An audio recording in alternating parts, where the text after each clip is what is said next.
जी, बहुत बहुत शुक्रिया। मेरे ख्याल में इस वक्त मेरे पास एक हालांकि इंटरनेशनल मीडिया की रिपोर्टेड न्यूज़ है, लेकिन मैं आपको एक खुशखबरी भी दे दूं। जी अंदोलू न्यूज़ जो है तुर्की की, वो रिपोर्ट कर रहा है कि आपको पता होगा कि इस महीने हमने काफ़ी एक्सटर्नल सेक्टर में उधार उतारना था। जी कुछ जी। हमने यूएई को देना था, 3.5 अरब, और जो है 1.5 अरब हमने यूरोप बॉन्ड का करना था। तो वो मुश्किल पड़ती हमें, लेकिन सऊदी अरब और कतर मिल के हमारी ये 5 अरब की जो जरूरत है उसको कवर करेंगे। तो ये खबर आ गई है। इसी तरह से पाकिस्तान के ओवरऑल भी जो मजीद एग्रीमेंट्स हो रहे हैं, तो I think in coming days you are going to hear more and more good news.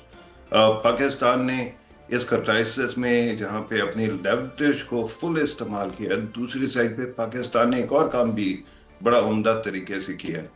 लोगों का ख्याल था कि ईरान के साथ जब जंग होगी तो ये सऊदी पाकिस्तान मुआहदा पाकिस्तान को मुश्किल में डालेगा, जी। लेकिन हमारी जो दोस्ती है सऊदियों के साथ वो और बढ़ गई है। आपको हम्म। पता होगा, ये भी एक इंटरनेशनल न्यूज आई है कि पाकिस्तान की तरफ से एक दस्ता पहुंचा है सऊदी अरब, जिसने अपने मोर्चे संभाल लिए हैं वहां के अमन के लिए इस एग्रीमेंट के तहत। तो ये तमाम चीजें हमारे लिए बहुत अच्छी खबरें हैं। और आने वाले दिनों में अगर पीस होता है तो उसका डिविडेंड तो मैंने आपको बताया कि आपको हर साइड से ही फ्यूल की वो एक्सेस मिलेगी। एक और बात भी हुई, और जी वो ये है कि गो के अपना हरमुज में वो था, बंदिश लगी हुई थी, लेकिन हमारे झंडे के साथ इजाजत थी कि गुजर सकता है जहाज। उसके बावजूद सऊदी अरब, क्योंकि ये याद रखेंगे जब ये सारा क्राइसिस शुरू हुआ तो इंश्योरेंस की जो बड़ी कंपनी समझी जाती है और जो अश्योरेंस देती है वो है Lloyd of London. Lloyd of London ने ये कह दिया था कि हम इंश्योर नहीं करेंगे, तो सारे जहाज रुक गए थे। लेकिन पाकिस्तान ने सऊदी अरब के साथ जो एग्रीमेंट किए हुए हैं उसकी वजह से ये हुआ कि उनका यंबा पोर्ट है डेड सी में, और उसका उसके जरिए से बाबुल मंदेब के साथ से गुजरते हुए पाकिस्तान तेल आ रहा था, वो आता रहा। तो पाकिस्तान ने हर चीज को बड़े अच्छे तरीके से मैनेज किया है। मेरे ख्याल में आज के दिन हर पाकिस्तानी को अपने खास तौर पर ये चार मेहरबान लीडर्स जो हैं, इनके इनका खास तौर पे शुक्रिया अदा करना चाहिए। पाकिस्तान के प्राइम मिनिस्टर, पाकिस्तान के deputy prime minister, foreign minister, Pakistan के सीडीएफ, और पाकिस्तान के नेशनल सिक्योरिटी एडवाइजर जो कि पाकिस्तान के डीजीआईएसआई भी हैं। इन चार लोगों ने कलीदी किरदार अदा किया, और आज का ये पुरफख्र दिन जो है वो इनकी अनथक मेहनत की वजह से पॉसिबल हो सका है। जी अच्छा, नहीं। पताफी साहब, एक और जो पॉइंट जो अभी काशिफ ने जिसकी निशानदेही की थी और मैं चाहूंगी कि उस पर आपका टेक भी लूं कि जो अजाला करने की बात हो रही है कि जाहिर है अगर ईरान के साथ जो है वो जंग की गई अमेरिका की तरफ से, तो अमेरिका जो है वो उसके जो माशी और इक़्तिसादी नुकसानात हैं उसके अजाले की बात कर रहा है। ये भी जो जाहिर है जो 10 नुकात हैं उनमें से एक है। तो उसके साथ साथ अगर हम देखें तो ईरान की जानिब से भी तो मुख्तलिफ ममालिक के ऊपर जो है वो हमले किए गए, जवाबी वार किए गए, उसमें भी कुछ नुकसानात हुए। तो क्या वो ममालिक भी जो है वो अजाले का मुतालिबा करेंगे और बनता है जी, क्या एक ये? मुल्क ने तो कर दिया। एक मुल्क ने तो कर दिया ना। जी मुत्तहदा अरब अमारात ने कहा कि हमारे ऊपर सबसे ज्यादा आके इनके मिसाइल गिरे हैं, हजारों में।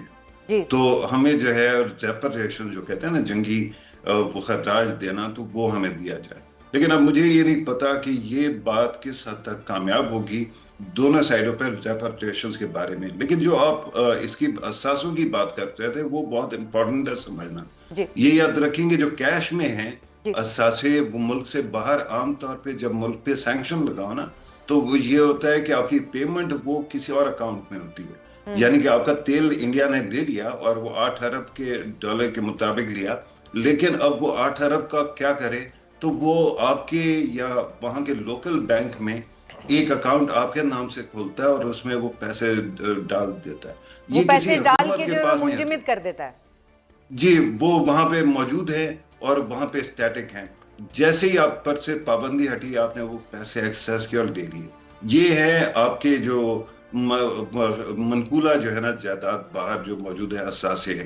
गैर मनकूला की तो फिर प्रॉपर्टीज मौजूद है ना। इरान की मुख्तलिफ जगहों पे प्रॉपर्टीज मौजूद थी जिसके पास जिस तक उसकी एक्सेस नहीं है, तो अब ठीक। वो भी मिल जाएगी। अच्छा तो पताफी साहब, ये पताफी साहब, आबिद सुलेरी साहब ने हमें दोबारा ज्वाइन किया है, उनको भी गुफ्तगू में शामिल करते हैं। सुलेरी साहब, ये जो अभी गुफ्तगू हो रही है यकीनी तौर पे आपने सुनी होगी कि असासे मनकूला और गैर मनकूला की हम बात कर रहे हैं, और साथ में हम ये भी बता रहे हैं कि ईरान के जो है वो मुख्तलिफ ममालिक के अंदर इस वक्त जो है वो 100 अरब डॉलर से ज़ायद की असासे, कुछ जगह पर 120 अरब डॉलर जो है उसकी भी बात की जा रही है।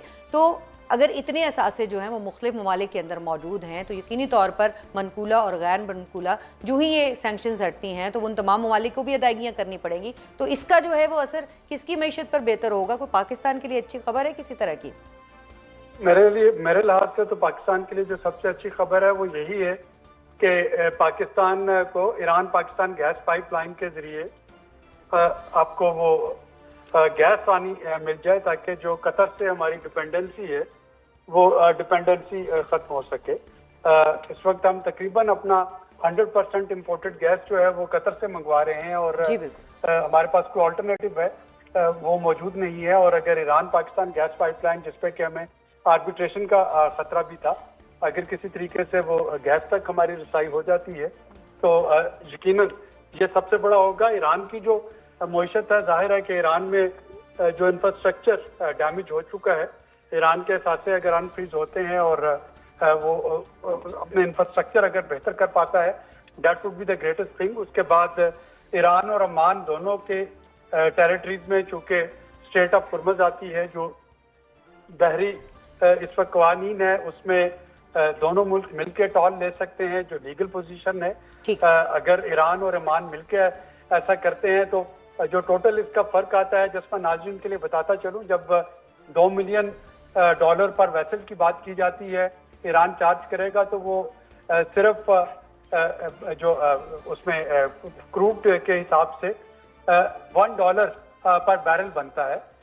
यानी वेसल इतना बड़ा होता है कि उसमें 2 मिलियन बैरल्स ऑलरेडी होते हैं, तो वो बहुत बड़ी रकम नहीं बनती है अगर हम उस प्रोपोर्शन से देखें। लेकिन एस्टिमेटेड है कि ईरान अगर चाहे तो उससे तकरीबन 10 से $15 बिलियन सालाना वो टॉल जो है वो ले सकता है। और ये ऑलरेडी इजिप्ट जो है वो ले रहा है, स्विस कैनाल पे पनामा ले रहा है, इसी तरीके से जो आपना बॉसफोरस पे टर्की ले रहा है। तो ईरान अपना केस वहाँ पे भी एस्टेब्लिश करने की कोशिश करेगा और यकीनन ईरान के लिए एक अच्छी इकॉनमी बनना उसके के लिए मुस्तहकम इकॉनमी बनने के लिए ये बहुत जरूरी है। यानी ईरान जो है उसकी सैंक्शंस हटती हैं और ईरान जो है वो अपने इकोनॉमिकली अगर बेहतर सिचुएशन की तरफ जाता है तो इसका यकीनन पाकिस्तान को भी उतना ही फ़ायदा होगा, दुनिया को भी फ़ायदा होगा।